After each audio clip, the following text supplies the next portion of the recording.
This video is presented by MyBookie.ag. What's up, guys? Here are my predictions for a UFC fight happening in Brazil this Saturday. It's going to be the first event with no audience, live at the event. Very weird, very strange, but it can ultimately help the opponents of the Brazilians this weekend. Brazil is known to have some of the most passionate fans, and for them not to be there, it could probably help. It might hurt some of the fighters on fight night. But I'm really looking forward to see how this whole thing is going to play out and how different the entire atmosphere of us watching is going to be. The card itself is actually not that bad. Some really solid competitive fights all over the card. But we are going to start with Johnny Walker versus Nikita Krylov, and a lot of people do not know that Johnny Walker is competing this Saturday. His first fight back after the devastating loss to Corey Anderson, and Nikita Krylov coming off his loss to Glover Teixeira. But both of them are very promising prospects of the light heavyweight division, much needed fighters for this weight class. And the fight's gonna be absolutely explosive, very powerful, mobile, fluid fighters who rarely ever go to a decision. Out of all of their 43 wins, only one time have they gone to a decision. That was Johnny Walker on the Contender Series. But I ultimately would have to say that Johnny Walker is going to be the more effective striker. There's going to be a little bit of X factor of him changing training camps. Now he's going to be training with Faraz Sahabi for this fight to mold the raw talent that is Johnny Walker. He didn't come from a big gym. He was moving, traveling for a lot of his training, and now he has a solid camp, legit experienced veteran of a coach behind him who is really good at controlling such a chaotic fighter and really good at crafting from such raw material. And him being such a striker with really good takedown defense is going to put Nikita Krylov potentially at a very dangerous spot. Johnny Walker has been historically known to have much better offensive striking than defensive. His defensive striking just relies on his feet, right? His movement around the cage, not head movement too much, not blocking too much. His hands are down most of the time. And he plays such a risky game of trying to catch you as you move in. Nikita Krylov is a pretty big fighter in his own right. He's going to be 3 inches shorter, 4.5 inch reach disadvantage, but his kicks are amazingly timed and have perfect form. Going to be kicking the legs constantly. I see him driving for a lot of takedowns, maybe not getting them, but just mixing up the game and trying to bring Walker into the deep waters a bit where Walker's really never been at in the UFC or any high-level competition. And if he could do that, get Walker tired, eventually try to get him to the ground, his submission game is most likely going to be way above Johnny Walker's capabilities. Krylov has been submitted many times, but he is also very dangerous on the offense. This is something that we're going to see in the main event with Charles Oliveira as well. But Nikita Krylov has super dangerous chokes, from guillotines to arm triangles, but ultimately, in this fight, I am going to go with Johnny Walker. I think his striking is just overall a lot better than Nikita Krylov's, especially with his hands and with his elbows and knees. I think Krylov might be a better kicker. He's not going to be as powerful, and his timing isn't nearly as good as Johnny Walker's. But a big problem is Krylov doesn't keep opponents away from him that well. You know, his hands aren't that polished, and he is pretty defenseless in the boxing range. I don't think he's going to be able to keep Johnny Walker away from him. And I think if it gets in that close range, Johnny Walker will eventually catch him. TKOing Nikita Krylov in the 3rd round. And then we go to Damian Maia versus Gilbert Burns. Interesting stylistic collision here between two grapplers. Although Gilbert Burns is a better striker, he's much more powerful. He has come up from 155. He is a smaller guy than Damian Maia, but he's been competing very well at the welterweight division. His power is all there. He drives in for takedowns a lot. Both of these guys actually do 2.5 and 2.6 takedowns per 15 minutes, much higher than the average. But what you will see is Gilbert Burns' takedown defense is 42%, whereas Damian Maia is at 61%, so it's ultimately going to favor the much bigger Damian Maia. And historically, what do we know about fighters coming up from a lower division? Generally, they do have much more success. They are much more effective because of their speed advantage, their striking advantage. But what you also see is whenever they have a grappling disadvantage and they're facing a wrestler or someone who attempts a lot of takedowns using their actual weight intelligently, that's when they usually lose those fights. A la Chris Weidman versus Kelvin Gastelum is a big example from that. And I do expect a similar thing in this fight. Damian Maia also has one of the highest significant striking defense in the entire UFC right now, 63%. And that's facing some of the absolute best fighters to ever compete in MMA. Some of the best strikers as well. Although Gilbert Burns does have a very high striking defensive rate as well, it's not going to matter too much. It matters more on Damian Maia's side because he's not going to be looking to strike too much with Burns, right? And Maia is much better on the ground. As dangerous as Burns is with his rear naked chokes, with his arm bars, with especially his sweeping capabilities, I just do not see him getting anything off in Damian Maia.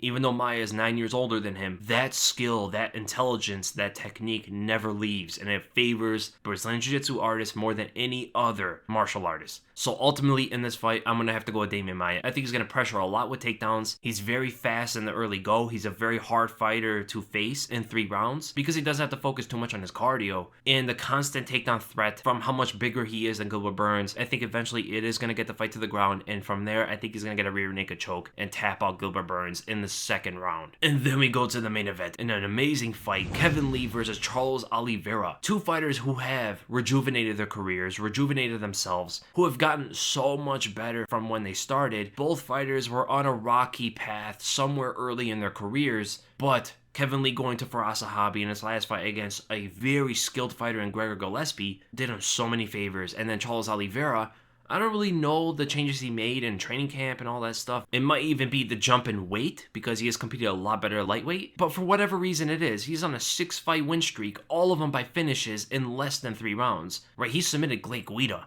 Clay Guida at one time was known to be almost impossible to submit. He submitted Jim Miller. Miller is a very high-level black belt in Brazilian Jiu-Jitsu, and he's on a recent 2 knockout streak against Nick Lentz and Jared Gordon. But what you notice about his win streak is they're not the highest level competition. And the reason for that is nobody wanted to fight this guy. They know how dangerous he is. He's just not a big name, but I do believe Kevin Lee is going to get put into a fight. Even with the progression in the striking for Kevin Lee, I do not see him be able to outstrike Charles Oliveira. Oliveira is much faster, he's much more precise, and he throws many more techniques, and he's very powerful in his own right. Also known to have a little bit better of a chin, I believe, mainly because Kevin Lee is draining himself to go to 155. When you saw him fight Rafa dos Anjos at welterweight, he was able to take so many of his shots, where at lightweight, he gets rocked a lot easier. Oliveira is going to have the benefit of coming up to 155 and not draining himself that much. His chin is going to be really solid, and I do expect him being able to see a lot of the strikes that Kevin Lee is going to go for. Those high kicks off his straight shots, the 1-2, many of the combinations, I think Oliveira is going to have an answer to. Oliveira is extremely fast with his hands, and you saw that in his last fight against Jared Gordon. Able to move back and bang his opponent with a 1-2, I believe it was, or was the left hook, right hook combination, in the same time that took Jared Gordon to throw 1 strike. His leg kicks are super powerful, his head kicks are there, his knees have to get in the clinch.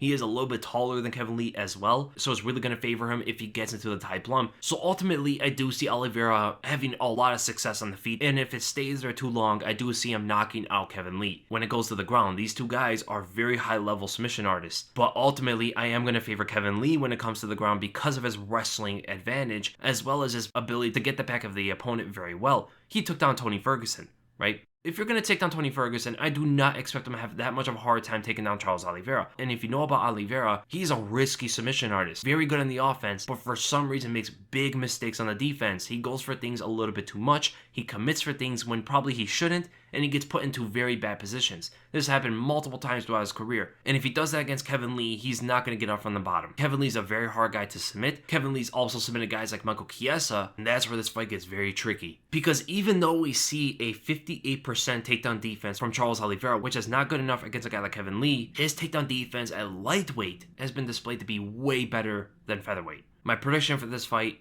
I am going to go with Kevin Lee. Even though I think he can get knocked out on the feet, he possibly can get put into a submission, I think his wrestling is going to be the difference in this fight. And I know Firas Zahabi knows that. Firas Zahabi has trained guys like GSP. Firas Zahabi has trained guys like Rory McDonald. Weren't that good of wrestlers early on in their careers. Kevin Lee came from wrestling. How much better can Firas Zahabi make that? If he can make GSP, a karate fighter, into the best wrestler in the sport, where can he take Kevin Lee's wrestling then?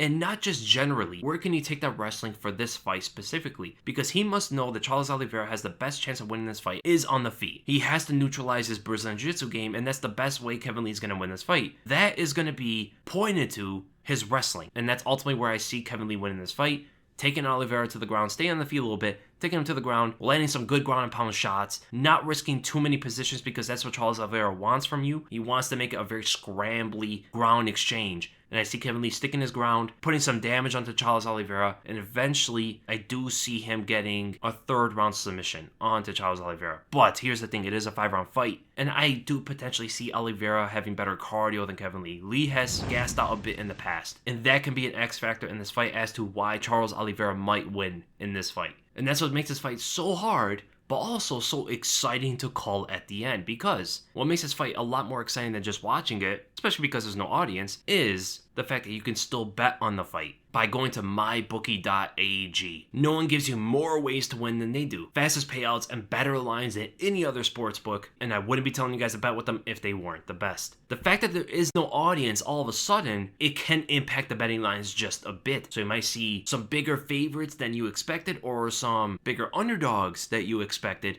But ultimately, it can make it very interesting when it comes to the betting lines. And if you're someone who likes to bet a little but win a lot, you could try a parlay. Putting your confident picks in a lineup, you can go and multiply your winnings. Also, March has arrived, and the time is to score on MyBookie. MyBookie will have it all when it comes to March Madness this year. Live betting, bracket challenges, national championship futures. You can bet almost anything, including Democratic nominations, presidential elections, even the name of the next pope. MyBookie has it all. When you go and research each matchup or fill out your bracket based on mascots, there is always something for you. But since March has arrived, there's been many more opportunities for you to play. Any successful depositor getting free entry into the $10,000 NCAA My Bracket contest. Also eligible for the MLB World Series future, and especially the NCAA March Madness Championship future. Throughout the month of March, MyBookie has many promotions and many opportunities. And by joining now, MyBookie will double your first deposit all the way up to $1,000. That means if you deposit $2,000, you can get $1,000 in free money to play with. All you have to do is go on mybookie.ag and put in the promo code WEASEL to activate the offer. That's promo code WEASLE. Bet with the biggest, win with the best, only at MyBookie. Now, looking at the betting lines here, there are a lot of very close ones that can go the other way, such as Juicy Formiga versus Brandon Moreno. Brandon Moreno is looking pretty good in his recent fights, outperforming what a lot of people expect from him. Nikita Krylov, again, he can find a way to win, very slight underdog. You have Amanda Ribas, who is a huge favorite against Brandon Marcos. Now, the thing about Brandon Marcos is she performs a lot better when she's facing higher level competition, or fights where a lot of people expect her to lose. From her fight with Carla Esparza, Claudia Gadelha, a lot of fights in her career, she has outperformed what a lot of people expected from her because she rises to the occasion. Damian Maia is actually a quite big underdog against Gilbert Burns, and that surprises me a bit. I understand Burns is performing a lot better at 170, but when you look at it on paper and when you look at just the specifics of the fight, it can be pretty hard for someone like Burns to win because the fight is eventually going to hit the ground, and Damian Maia is very good at defending strikes and getting away from them, especially a guy as wild as Burns is who loops and overhands, you know? Pretty surprised at that one. And Kevin Lee is a favorite against Charles Oliveira, ever so slightly, but Oliveira has a real chance of winning this fight. So I hope you guys enjoyed the prediction video, and if you did, make sure to give it a thumbs up. If you enjoyed my content, make sure to subscribe. It's gonna be very weird, several UFC events without audiences and stuff, unless they go to somewhere where they can actually have an audience, but I'm really looking forward to see how the whole thing's gonna play out. And again, thank you guys so much for watching, and I'll see you in the next video.